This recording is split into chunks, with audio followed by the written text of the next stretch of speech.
Today, senior military leaders from Indonesia and the United States officially closed the first direct military-on-military training event since the U.S. ban on such training in 1999. Fire! The training, conducted in Bandung with the Indonesian Air Force, was called a Joint Combined Exchange of Training, often known as a JCET, and routinely familiar with many Pacific military.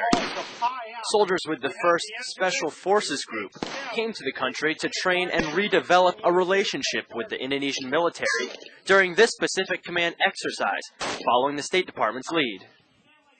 Recently, the progress that they've made with regard to reform politically and economically has removed some obstacles to our working with them, and that's a good news story. As I said, an important country. It's the 3rd largest democracy in the world. It's the largest Muslim population in the world. And more importantly, it's had a history of being a moderate voice in the Islamic community, Islamic world. So working with Indonesia is absolutely in our best interest.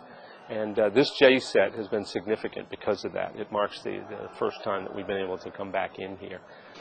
For 3 weeks, soldiers worked with the Indonesian Air Force Special Operations members, teaching them close-quarter battle, crisis action planning, and advanced life-saving.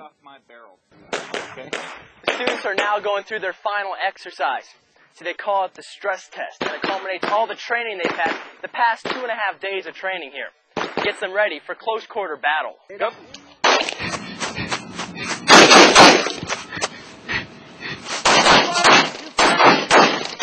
It's definitely a solid relationship that we're establishing with the Indonesians here.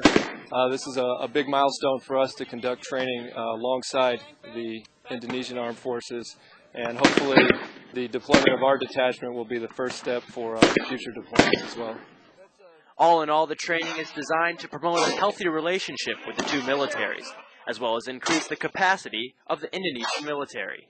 The success in the war on terror is very much dependent on being able to work with our counterparts, helping them develop their capabilities so that they can protect their interests. And that's what this JCET was all about. We were able to, as I said, to work directly with the Air Force Special Ops folks and help them build capacity that in turn will allow them to fight their war on terror and protect their vital interests here in Southeast Asia. Indonesian First Lieutenant Togat Sibirian was in charge of the Indonesians during the training and conveyed that the training they received was just as important as the bonds that were forged. Of course, absolutely. Because, you know, the first thing, we met a new friends, and then the second one, I think that we learned so many things that maybe we haven't learned about it before. Because if you come back down, that gives them a chance to get ready to shoot you. We should thank to God that the relationship between the two countries, Indonesia and America, in the form of education and training, which is one stop, then reopened in 2005. The purpose of this activity is to improve our soldier professionalism, and we are looking forward for having this program again and again next future.